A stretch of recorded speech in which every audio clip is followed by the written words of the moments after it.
동영상 잘 보셨어요? 사업 아이템 선정하는 게 그렇게 어려운 일인가? 이렇게 생각할지 모르지만 상당히 여러 측면에서 고려할 사항들이 많습니다. 자, 이제 그걸 위해서는 아주 여러 가지 측면에서 아이템을 구성하고 그것들에 대한 면밀한 어떻게 보면 평가와 검증을 해봐야 합니다.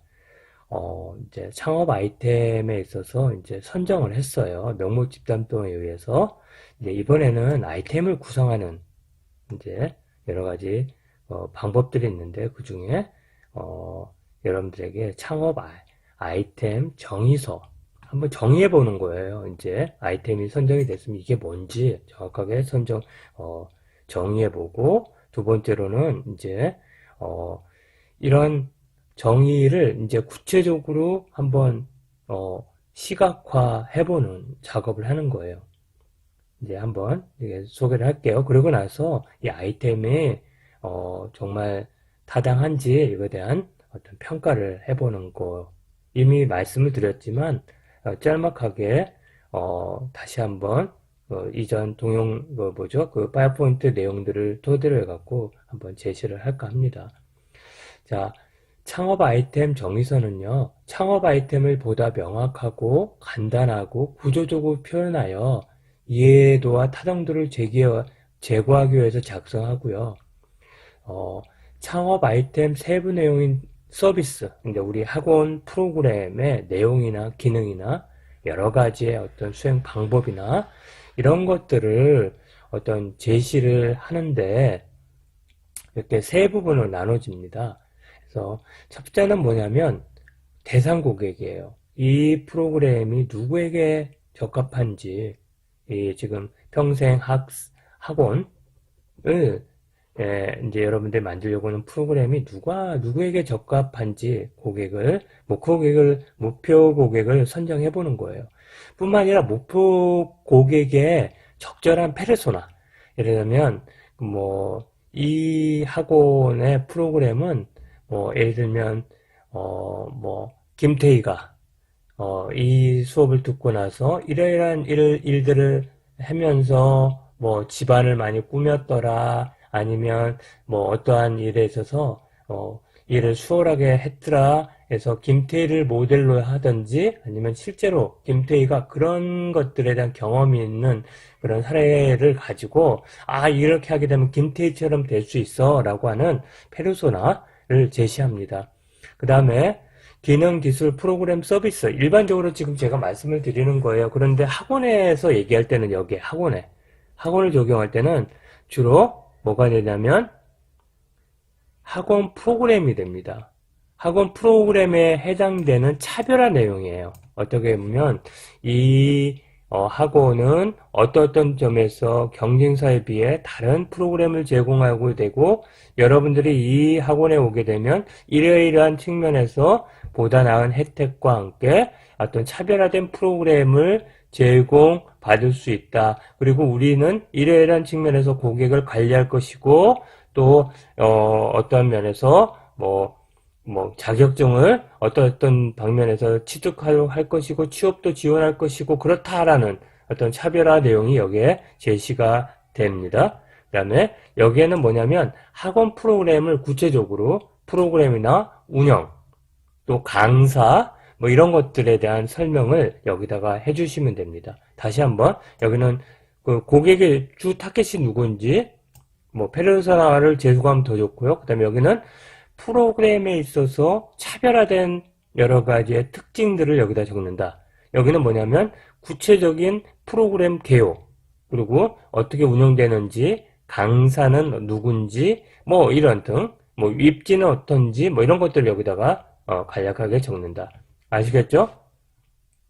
자, 이렇게 하는 거예요. 자, 목표 고객이나 페르소나, 그 다음에 요구 불편 문제 개선인데 여기에는 학원의 측면에서는 일반적으로 뭘 적는다고요? 여기에 차별화된 내용을 적는다. 차별화된. 여기에 차별화된. 그 다음에 여기는 구체적인 프로그램 개요를 적는다. 다음에 뭐 강사가 누군지, 뭐 물론 여기에 적을 수도 있어요. 어떤 뭐 여기에는 프로그램 개요와 어떻게 공부할 것이고 뭐 이런 것들을 제시하시면 됩니다. 어쨌든 가장 중요한 건 간단, 평이하게, 명확하게, 쉽게 이해할 수 있도록 이렇게 작성해 보는 겁니다. 자, 컨셉 보드예요. 창업 아이템 컨셉 보드는요, 창업 아이템에 대한 차별적인 거, 독창적인 거, 그리고 최종 구매자, 목표 고객에게 실질적인 필요를, 가치를 제공하는 것들을 개념화, 구체화 하는데 뭘로 한다고요?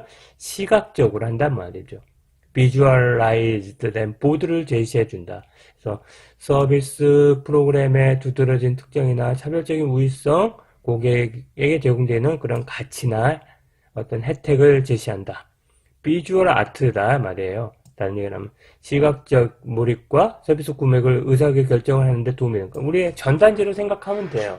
네? 전단지. 그래서 짤막하게 핵심적인 내용이 들어가면서 비주얼된 구체적으로 사진도 들어갈 수 있고 어떤 사파도 들어갈 수 있고 그러한 것들로 딱 한눈에 여러분도 우리 파란 글보다 짤막한 동영상 또는 짤막한 이미지 하나로 이렇게 전체를 설명해주는 그걸 얘기하는 거죠.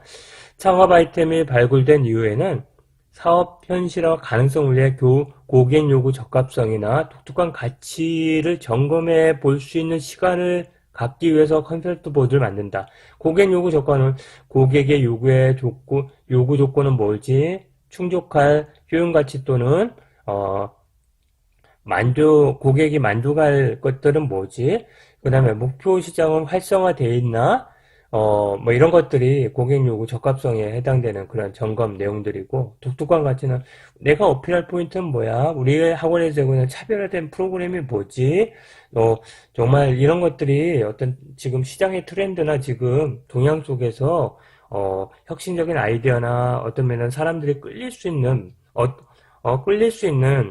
그런 내용들이나 서비스의 어떤 운영 방법들인가 이런 측면들을 고려하면서 여기 아이템 컨셉 보드를 이제 제시하는데 아이템 컨셉 보드는 바로 아이템 메시지, 아이템 모습, 아이템 개요를 제공해 준다. 그럼 왜 이걸 하냐? 아이템 컨셉 보드는 고객 시장 관점에서 아이템 내용을 한번 검토해 보는 거예요. 그리고 아이템 내용이나 개요나 메시지를 담아서 그것들이 하나의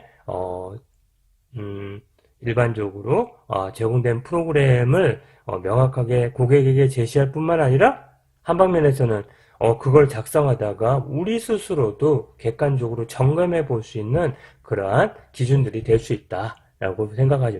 바로 얘가 이걸 제시했어요. 이제 앞부분에 개념을 넣는 거죠. 여보. 앞에 보면 아이템 메시지라고 그랬잖아요. 옆에는 모습이고, 이거는 이제 그림이나 여러 가지의 어떤 사파나 이런 거 들어가고, 아이템 개요는 간략한, 이 아이템에 대한 설명을 해주는 건데, 바로 이거예요.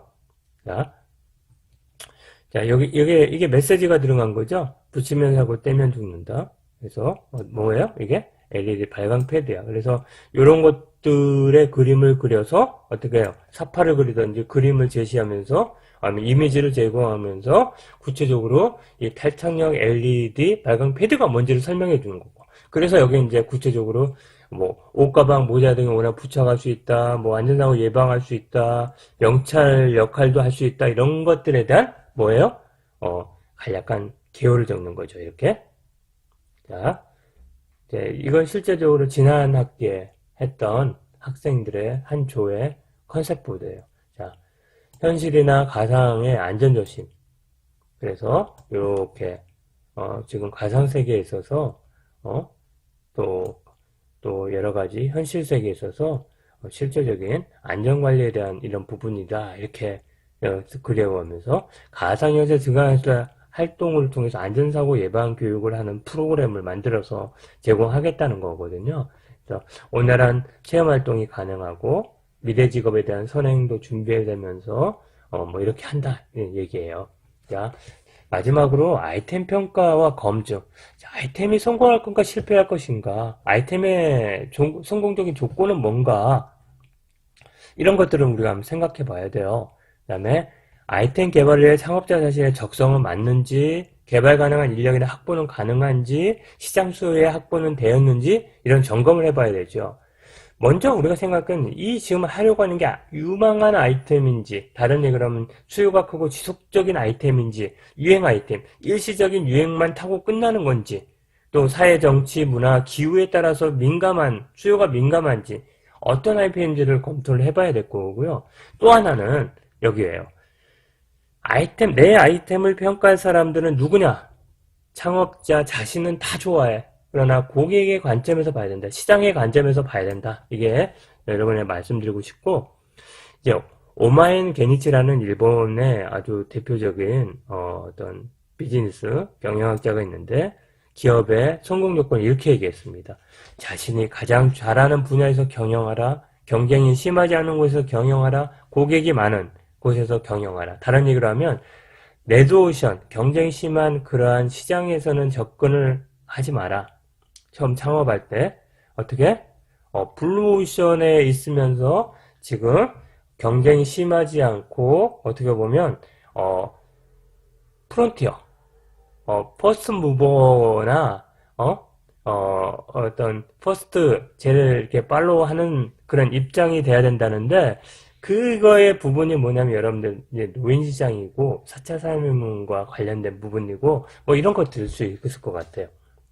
자, 그런데 이제 아이템을 평가하는데 두 가지 방법이 있어요. 인사이드 아웃, 그러니까 그 내부, 내가 창업하려고 하는 그러한 창업 학원의 내부 역량이나 나의 어떠한 우리 그 회사의 어떤 역량이나 그런 측면들을 내 창업가 측면에서 살펴서 시장의 지금 상황이나 이런 부분에 이제 그 외부의 환경으로 보느냐.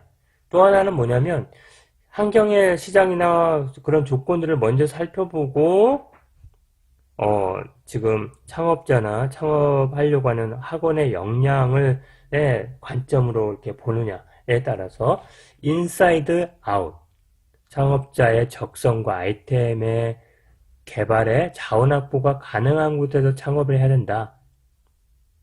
그러니까 적성과 자원 확보가 가능하고, 그리고 시장도 어떤 면에서는 시장에 진출의 가능성이 있고 수요가 높으면 더 좋고, 또 이게 인사이드 아웃이고, 아웃사이드 인은 뭐냐면 차별된 가치가 구매할 의사가 높은 시장 고객이 확보가 된다는 것을 판단하고 나서 우리 지금 이러한 창업을 하려고 하는데 우리의 내부 역량, 창업사의 적성이나 아이템 개발에 자원 확보가 가능하냐 이렇게 본다는 거예요. 그래서 밑에 빨간색으로 보시면 인사이드 아웃 접근은 창업자의 적성, 아이템 개발 자원을 검증한 후 시장 수요 확보를 검증하고, 아웃사이드는 시장 수요 확보 검증하고 창업자 적성, 아이템 개발 자원의 검증을 하는 이 부분이에요.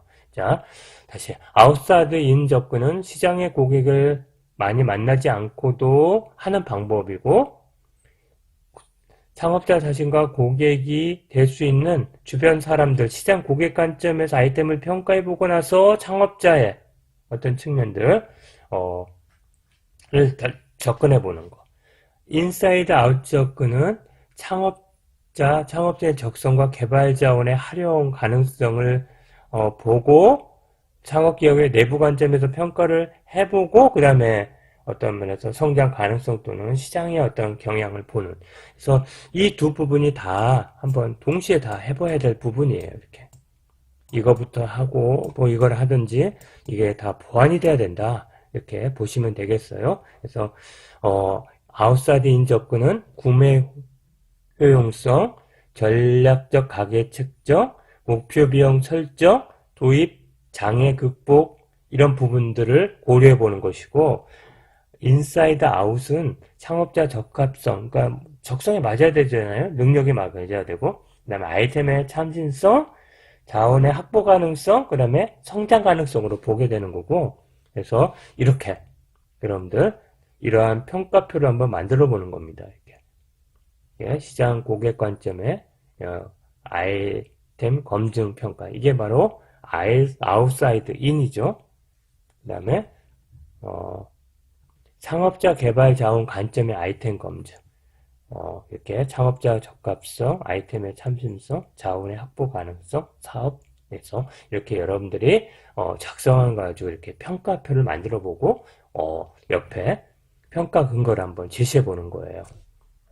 이게 적합한 건지 한번 여러분들 팀별로 이렇게 다시 한번 아이템을 두고 요 기준을 가지고 뭐 카톡이든 여러분들 동영상에도 한번 솔직하게 한번 서로 평가해 봐서 여기다가 한번 적어 보세요. 이렇게 됐죠?